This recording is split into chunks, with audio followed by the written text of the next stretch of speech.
Et je cède la parole donc à Mériadec Raffray et Richard de Sèze. Bonjour Mériadec Raffray. Bonjour Liselotte, bonjour Richard. Bonjour Mériadec. Emmanuel Macron a reconnu l'existence d'un État palestinien, et il l'a fait d'ailleurs après les Anglais. Voilà, donc, comme tout ce que fait Macron, c'est censé être grandiose et ça a réussi à être légèrement entaché par 2 ou 3 couacs. Est-ce que c'est une bonne idée de reconnaître l'État palestinien ? Alors déjà, c'est pas Emmanuel Macron qui reconnaît l'État palestinien, c'est Emmanuel Macron qui, au nom de la France, reconnaît l'État palestinien. C'est une question, évidemment, je pense que c'est une des questions les plus complexes de celles qui agitent en fait l'actualité internationale. Il se mêle dans ce dossier à la fois de la politique, de la géopolitique, de la spiritualité, évidemment des passions. Et donc je pense que ça vaut le coup de s'y arrêter pour essayer de, comment dirais-je, de rentrer un peu dans le détail et la nuance. Et en fait, je voudrais partir, pour répondre à votre question, je voudrais d'abord partir de l'état des lieux, en fait, dont Emmanuel, que Emmanuel Macron prend pour justifier son initiative. Et peut-être je voudrais évacuer une première question, c'est-à-dire pourquoi Emmanuel Macron le fait d'un point de vue un peu plus personnel et de la point de vue de la politique intérieure. C'est évident que, comme dans tous les dossiers que Emmanuel Macron ouvre et dont Emmanuel Macron s'empare, il y a une, comment dirais-je, une dimension personnelle. Certains parlent d'hubris, certains parlent d'un homme qui veut se mettre en avant en permanence sur la scène internationale alors qu'il n'est plus grand-chose sur la scène nationale. Je voudrais évacuer cette dimension, si vous voulez bien, pour essayer de rester uniquement sur les questions internationales. En fait, il a raison de dire que nous sommes à un tournant au Proche-Orient et en particulier à Gaza. La situation en fait militaire à Gaza est très compliquée. Et là aussi, je voudrais apporter de la nuance. On est à peu près au bout de 23 mois de guerre. D'un côté, Tsahal a évidemment obtenu des résultats militaires incontestables, contrairement à ce que disent certains. Tout le monde est assez d'accord pour dire que les 22 000 combattants historiques du Hamas avant le 7 octobre sont tous aujourd'hui tués ou dans les ruines de Gaza. Tout le monde est à peu près d'accord pour dire que les réserves, les arsenaux de roquettes et de missiles qui menaçaient directement Israël sont pulvérisés. Tout le monde est à peu près d'accord pour dire aussi que les principaux souterrains de logistique, de PC du Hamas ont été éventrés, pas tous, mais les principaux. La bande de Gaza aujourd'hui, je vous rappelle, c'est 45 km². C'est 45 km² qui sont quasiment détruits à 90%. C'est une bande que Tsahal occupe militairement à peu près aux 2/3, à 75%.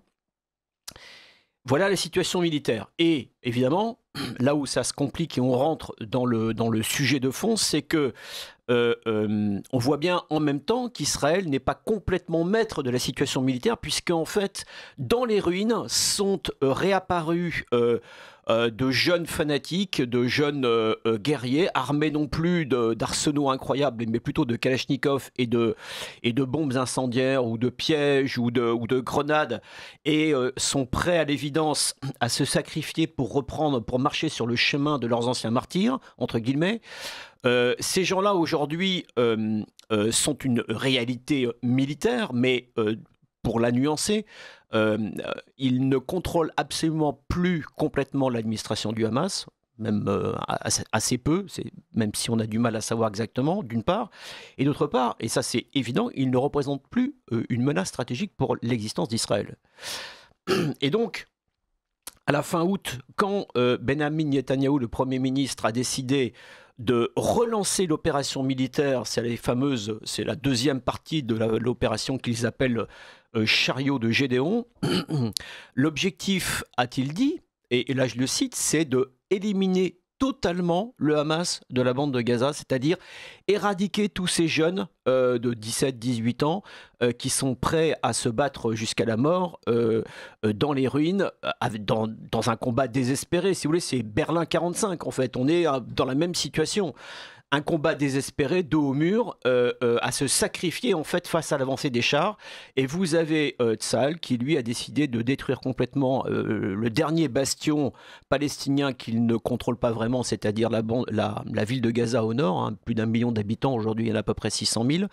Ils ont commencé par détruire les tours et en fait ils vont détruire systématiquement cette ville.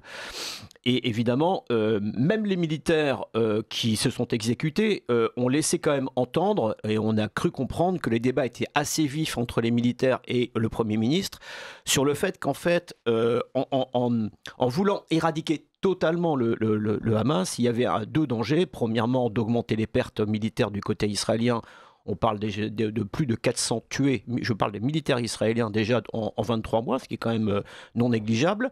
Et d'autre part, si vous voulez, ce seuil pourrait être augmenté de manière non proportionnelle à l'ennemi qu'il faut aller chercher, pour reprendre une expression à la petite cuillère dans les ruines. Premièrement. Deuxièmement, c'est un risque d'enlisement.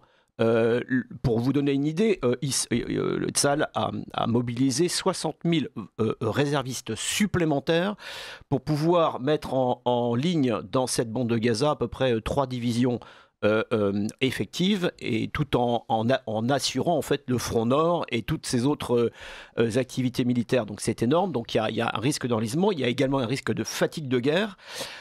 Et beaucoup d'experts aujourd'hui contestent véritablement le bien fondé de la stratégie de Netanyahou, qu'on peut résumer de manière entre deux propositions. La première, c'est soit le Hamas capitule et rend les otages. Il y en a à peu près aujourd'hui encore 48, dont une vingtaine supposés encore en vie.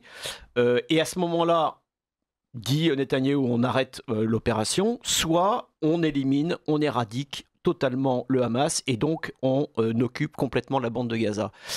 Et cet été, par exemple, c'est passé un peu dans le silence de la torpeur estivale, mais il y a eu plus de 500 experts des questions sécuritaires et stratégiques israéliennes qui ont signé une tribune publiée dans la presse pour dénoncer en fait ce soit-soit, en expliquant qu'il y avait des alternatives.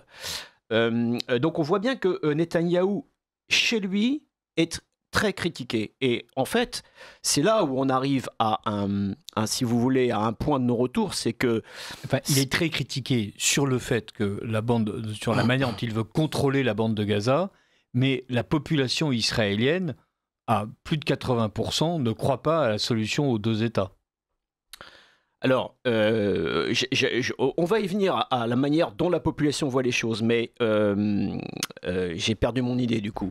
Eh ben, pardonnez-moi, mais c'est vrai que c'est pas grave. On continue. Vous avez raison. Vous avez raison. Gaza est important, mais voilà, le fait, c'est que la France reconnaisse l'État palestinien. Ce que je voulais démontrer, c'est qu'en fait, avant de reparler d'Emmanuel Macron, c'est que aujourd'hui.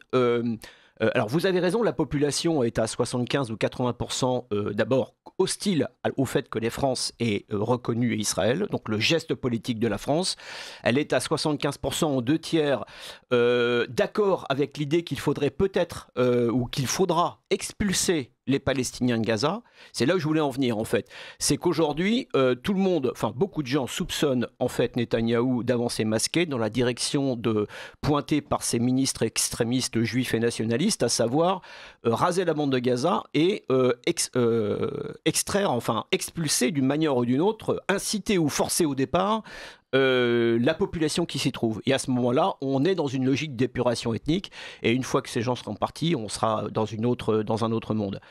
Et en même temps, cette opinion publique israélienne, elle est à peu près, dans des proportions équivalentes, assez d'accord sur le fait qu'il faudrait d'abord libérer les otages et trouver une solution diplomatique. Et là, on en revient à Emmanuel Macron, et je crois que le premier calcul qu'Emmanuel Macron a fait en reconnaissant l'État d'Israël, c'est qu'il pense qu'il est en mesure de contribuer par son geste politique à isoler davantage Benyamin Netanyahou, qui est déjà, c'est ce que j'ai voulu expliquer au départ, fragilisé à l'international évidemment, tout le monde le voit bien, mais aussi au sein de sa propre communauté, y compris politiquement parlant. Et je crois que le calcul que fait Emmanuel Macron et qu'ont fait les diplomates français en prenant cette initiative maintenant, c'est de forcer finalement, d'augmenter, d'accroître en fait l'isolement de Benyamin Netanyahou et finalement en l'obligeant à réviser cette stratégie que je viens de décrire, c'est-à-dire peut-être l'expulsion totale des Palestiniens avant qu'on en arrive là, et on n'en est pas très très loin en réalité. Et derrière ça, le calcul français aussi, qui est un calcul pour le coup soit orgueilleux, soit hors sol, je ne sais pas comment dire les choses, c'est également d'avoir un impact sur le parrainage de Trump auprès de Netanyahou. Autrement dit, aujourd'hui, Netanyahou finalement n'a qu'un seul véritable allié, c'est Trump. C'est lui qui le soutient pour des raisons essentiellement de politique intérieure américaine. Les républicains sont très sensibles à la cause israélienne qui, chez les évangélistes, est complètement intégrée dans leur logiciel mental. Et les Français font le pari que en isolant Netanyahou, il contraindrait en quelque sorte Trump le pragmatique à mettre un peu d'eau dans son vin. Et c'est là où, effectivement, on sent la France...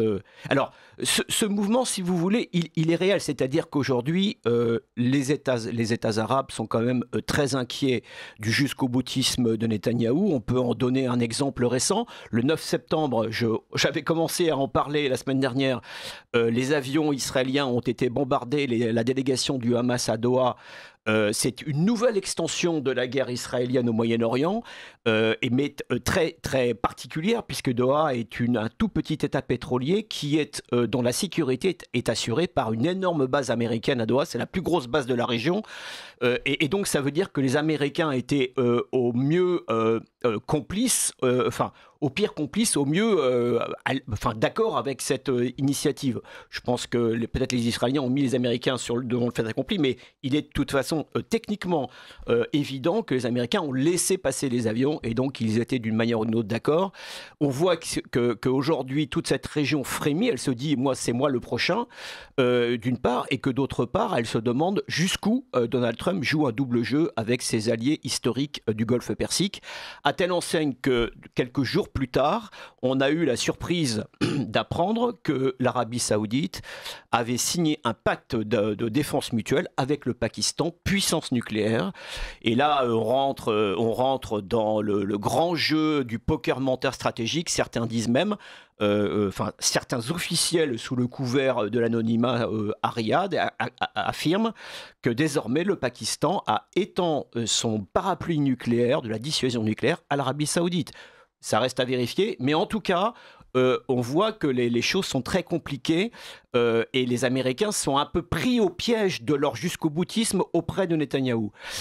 D'autre part, donc je disais à propos de Macron qui souhaitait peut-être infléchir Trump, on voit que ce n'est pas du tout, en tout cas, ce que Trump envoie comme message, puisque cet été, son ambassadeur à Paris, l'américain Kushner, s'est ingéré de manière hallucinante dans les affaires intérieures françaises en laissant fuiter un courrier dans lequel il demande à Macron de s'occuper davantage de la lutte contre l'antisémitisme plutôt que de récompenser, je le cite, le Hamas par cette reconnaissance officielle de la Palestine. Et les gestes à la fois officiels et officieux sont agressifs, pour reprendre une expression du Quai d'Orsay. Donc on voit bien que ce n'est pas du tout le cas. À Washington, tout l'entourage de la Maison-Blanche explique qu'il prépare lui-même des rétorsions vis-à-vis d'Emmanuel Macron. Au passage, c'est exactement le même discours que l'on entend chez Netanyahou à Jérusalem. Donc le plan d'Emmanuel Macron, c'est avec la force, dit-il, pense-t-il, que représente encore la France, il a créé un élan, ça c'est vrai, une dizaine de capitales, dont des capitales occidentales, Londres, Lisbonne, Ottawa, je les cite de tête, enfin il y en a quelques grands. Oui, mais surtout on se retrouve maintenant avec plus de la moitié des pays qui forment l'Union européenne ont reconnu la Palestine. C'est un changement par rapport à il y a un an. Et même chose à l'Organisation des Nations Unies. L'immense majorité des pays, 4 membres du Conseil de sécurité sur 5 ont maintenant reconnu la Palestine. Enfin, donc là, si vous voulez, il y a un élan. C'est un élan politique. Toute la question est de savoir, et c'est là où on rentre dans la complexité, dans la difficulté, c'est Qu'est-ce que cet élan va produire? Donc je vais essayer de vous décrire en 2 phrases ce que souhaite Emmanuel Macron, et puis je vais essayer de vous expliquer ce qui pourrait ou pas arriver. Lui, ce qu'il souhaite, c'est que cet élan, en fait, déclenche un processus à la Oslo 1993, les premiers accords entre Yasser Arafat et le Premier ministre israélien vers un règlement pacifique de la question palestinienne en Israël. 3 ans plus tard, 95, le Premier ministre Yitzhak Rabin est assassiné par un extrémiste juif, tout s'arrête. Il souhaite redémarrer ce processus. L'idée, c'est de s'appuyer sur le plan arabe qui a été élaboré par l'Égypte en mars dernier et validé par la Ligue arabe, une organisation dont la légitimité, on pourrait en parler, mais enfin bref, il existe ce plan, et l'idée, c'est de pouvoir aller vers une cessation des hostilités, une libération complète des otages et donc une capitulation du Hamas, ensuite de déployer une force internationale de sécurité genre casque bleu dans la bande de Gaza, puis de permettre l'émergence d'une nouvelle autorité palestinienne. Je vous fais un peu... voilà. Et Emmanuel Macron pense que avec l'appui de l'Arabie Saoudite, qui était à ses côtés à l'Assemblée générale de l'ONU, soit dit en passant, il devait être... à côté du prince Mohammed Ben Salman, mais celui-ci, au dernier moment, n'est pas venu, on se demande pourquoi. Donc, vous voyez, là, on voit tout de suite que la complexité du dossier. Il souhaitait créer cet élan. Mais ça, c'est un vœu pieux. C'est-à-dire que maintenant, par exemple, juste pour reconnaître la Palestine au niveau de l'ONU, il faudrait un vote, et on sait que les Américains et les Israéliens s'y opposeront. Pour déployer une force internationale, il faut un vote du Conseil de sécurité, les Américains s'y opposeront. Bref, dès que l'on rentre dans la concrétisation de ce geste politique, c'est là où les Athéniens s'atteignirent, ou plutôt Emmanuel Macron s'atteignit, si vous voulez. C'est que, voilà, on en est là, en fait, aujourd'hui. Qu'est-ce que, concrètement, cela va produire? Et en même temps, il est évident, si vous voulez, que le sens actuel des choses montre bien que Netanyahou est très isolé. Et donc, on ne peut pas exclure le fait qu'il y ait comment dirais-je, un input, pardonnez-moi de ce terme. Une impulsion, une impulsion, merci Richard, vous êtes un fin lettré, tout le monde le sait. Une impulsion, en fait, internationale pour provoquer une inflexion. Moi j'ai tendance à penser a priori, mais on verra, c'est que les choses ne vont pas bouger et que Netanyahou, quoi qu'il advienne, ira jusqu'au bout de cette affaire-là. Mais il faudra voir dans les prochains mois comment les choses vont bouger. Je pense que le premier indicateur à surveiller pour comprendre l'évolution, c'est regarder ce qui va se passer aux États-Unis, comment Donald Trump va évoluer, un peu pris en sandwich entre ses fidélités avec les monarchies pétrolières et Netanyahou. Et il y a un point intéressant à développer, si on a encore 2-3 minutes, c'est que en avançant masqué, en fait, Netanyahou, si Netanyahou va au bout du plan que certains lui prêtent, à savoir l'expulsion d'une part de tous les Palestiniens de Gaza, et d'autre part, parce qu'il l'a dit, il a même menacé que ce serait une conséquence de la reconnaissance par la France de la Palestine, l'intégration de pan ou entièrement de la Cisjordanie à l'État d'Israël. Par exemple, les Émirats arabes unis ont dit que c'était vraiment une ligne rouge et que si ils intégraient la Cisjordanie, à ce moment-là, les Émirats arabes unis se retireraient du fameux accord dont j'ai parlé souvent ici, l'accord d'Abraham, qui a été signé en 2020 et qui est la première brique d'une normalisation des relations entre Israël et les pays arabes. C'est un accord qui avait été ficelé à l'époque par le gendre de Donald Trump, Jared Kushner, c'est-à-dire le fils de l'ambassadeur américain à Paris aujourd'hui, Charles, donc une famille proche de Trump, puisque Jared Kushner a épousé l'une des filles de Donald Trump. Il était, lors du premier mandat de Trump, il était vraiment intégré à la Maison-Blanche, il était le missi dominici de Trump dans la région. Et en fait... cet accord avait été signé donc par les Émirats arabes unis, qui avaient déjà des relations importantes sous le manteau avec les Israéliens, par également le Bahreïn, qui est un tout petit État et qui est lui pour le coup complètement phagocyté par les États-Unis, également par le Maroc, qui a de bonnes relations avec Israël, et où le Soudan, voilà, c'est un peu un cas à part. Et l'idée, c'est que après 2020, signe celui qui marquerait véritablement un point d'angle, c'est-à-dire l'Arabie Saoudite. Et c'est là où l'histoire est quand même intéressante à regarder, c'est que l'Arabie Saoudite, disait-on, allait signer lorsque le Hamas a attaqué en Israël.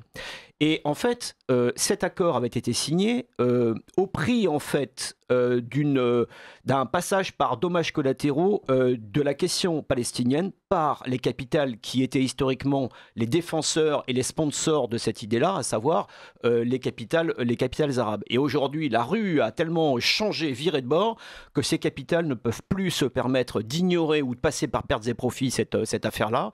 Et on sent bien là que Netanyahou est à nouveau sur une ligne de crête compliquée à suivre et qu'il emmène avec lui Donald Trump dans un chemin qui est quand même très compliqué aujourd'hui. Je parlais de l'annonce du traité de défense mutuelle entre l'Arabie Saoudite et le Pakistan. Derrière, il y a toujours le dossier iranien. Enfin, vous avez tout un tas de dossiers aujourd'hui qui sont autant de grains de sable, voire même de gros cailloux dans la chaussure de Netanyahou s'il veut aller plus loin. Voilà la raison pour laquelle il est trop tôt pour dire... Enfin, il est, comment dirais-je, il n'est pas impossible en fait que cette initiative politique d'Emmanuel Macron ait un impact. Maintenant, le discours grandiloquent d'Emmanuel Macron à la tribune de l'Assemblée générale hier ne changera pas en soi le cours des choses. Je pense que le cours des choses est entre les mains des acteurs qui pèsent encore dans la région, non pas par le verbe et par la politique politicienne, mais par les armes, par la puissance, par l'argent, c'est-à-dire les monarchies du Golfe d'un côté, Israël au milieu et les États-Unis à l'ouest.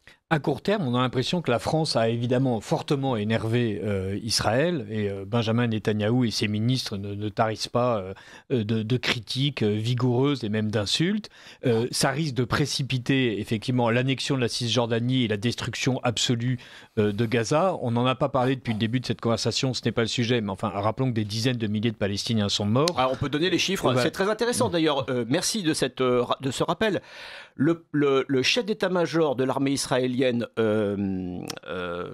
son nom m'échappe, mais celui qui dirigeait l'armée israélienne le 7 octobre, qui s'est accusé publiquement de la responsabilité de cet échec comparable au Pearl Harbor américain, qui avait dit qu'il engagerait la bataille et qu'au bout de 2 ans il démissionnerait et qui a démissionné en mars dernier, ce même chef d'état-major a dit il y a quelques jours, il a confirmé les chiffres des dommages humains causés du côté palestinien. J'ai parlé des dommages militaires israéliens du côté palestinien cette fois. Il a confirmé les chiffres de ce qu'on appelle l'administration du Hamas, qui n'existe quasiment plus, mais enfin voilà. Pour faire simple, il a dit qu'il était d'accord avec ces chiffres, qu'il y avait à peu près au moins un minima 64 000 morts militaires et civils confondus. Donc déjà, vous pouvez quand même enlever les 20 000 soldats entre guillemets du Hamas. Pour un soldat tué, on a tué 2 civils. Voilà, d'une part, et qu'il y a au moins 165 000 blessés dans la population. Pour donner un ordre d'idée, si vous voulez, c'est la population avant la guerre, c'était 2,24 millions de personnes au total. C'est à peu près 10% de pertes globales, blessés et morts dans la population, ce qui est énorme. Et en même temps, ce qui est, pardonnez-moi ce terme, mais c'est un terme technique, mais il est pas surprenant, j'allais dire conforme, il n'est pas surprenant dans des guerres, dans des environnements urbains. Je parlais il y a quelques jours avec un militaire spécialiste de ces questions-là qui me disait que dans certains travaux des états-majors, on considérait même en France qu'il fallait compter une perte pour 10, une perte pour 1 pour 10, si vous voulez, dans les gabarits en fait de l'armée française. Donc c'est pour vous dire en fait que les combats urbains sont très très importants. Mais enfin voilà. Donc comme vous l'avez souligné, le propre chef d'état-major de l'armée de Tsahal confirme les chiffres du Hamas. Donc on est bien dans un véritable drame humanitaire et dans une logique, certains même qui étaient des supporters, des analystes qui étaient plutôt supporters du camp de Netanyahou, m'ont dit aujourd'hui, je les cite dans mon dossier qui sort demain dans Valeurs Actuelles, Ils m'ont dit même qu'aujourd'hui, Netanyahou était tenté, pour la première fois de l'histoire d'Israël, je cite l'analyste en question, de s'affranchir des règles de la démocratie libérale qu'est Israël. C'est pour vous dire... C'est amusant parce qu'effectivement, c'était la perception qu'on avait un peu du fait que Netanyahou s'était affranchi de beaucoup de choses entre ses déboires judiciaires, ses alliances douteuses avec les partis les plus extrémistes, l'annexion de la Cisjordanie et le fait de ravager des populations civiles. Mais le fait que ce soit de propres alliés dans le camp de Netanyahou qui le disent, c'est symptomatique. C'est symptomatique. C'est-à-dire qu'on ne peut plus le cacher et eux-mêmes sont inquiets des dérives. Voilà. À court terme, donc on se dit que ce qu'a fait Emmanuel Macron est logique par rapport à la position du général de Gaulle, au fait de reconnaître deux États qui paraît effectivement la position traditionnelle de la France. Une solution intelligente, qu'il n'y a aucune chance qu'il en retire, lui, des fruits politiques extérieurs ou intérieurs, que ça fragilise sans doute encore plus la position de la France en Israël, avec les menaces que le gouvernement Netanyahou fait peser sur les possessions françaises sur le territoire israélien. À moyen terme, malgré tout, on se dit la France a réussi enfin, peut-être trop tard et peut-être sans véritable contrepartie, ce qui est une autre critique qu'on peut adresser à Emmanuel Macron, à faire en sorte, malgré tout, de faire avancer la cause de la paix. Oui, moi je suis assez d'accord avec cette analyse-là. Là où on peut critiquer Emmanuel Macron, c'est pour faire avancer cette cause de la paix, au moins dans le moyen terme, ou pour prendre date avec l'histoire, comme dit Emmanuel Macron, quels sont les risques qu'il a pris ou quels sont les retours négatifs que cela vaudrait à la France. Et c'est là où on peut, je pense, très concrètement interroger Emmanuel Macron. C'est, vous l'avez un peu dit, c'est qu'est-ce que la France peut perdre dans cette affaire-là, et je pense que la France, là aussi, a pris un gros risque. Peut-être qu'elle pourrait y perdre ses positions historiques en Terre Sainte. Quand je dis en Terre Sainte, c'est aussi bien en Israël que dans les territoires palestiniens. Les Israéliens ont menacé déjà la France de fermer le fameux consulat de Jérusalem qui était ouvert depuis des siècles. Sans doute que les positions françaises aussi en territoire palestinien peuvent se poser des questions. La France va évidemment se couper des flux et des relations avec Israël, notamment sur les questions stratégiques, sur les questions industrielles et militaires, de haute technologie. Il y a tout un pan, en fait, pour l'instant caché, et il va falloir voir ce que ça va produire. Et évidemment, on va voir aussi quelle sera l'attitude des États-Unis.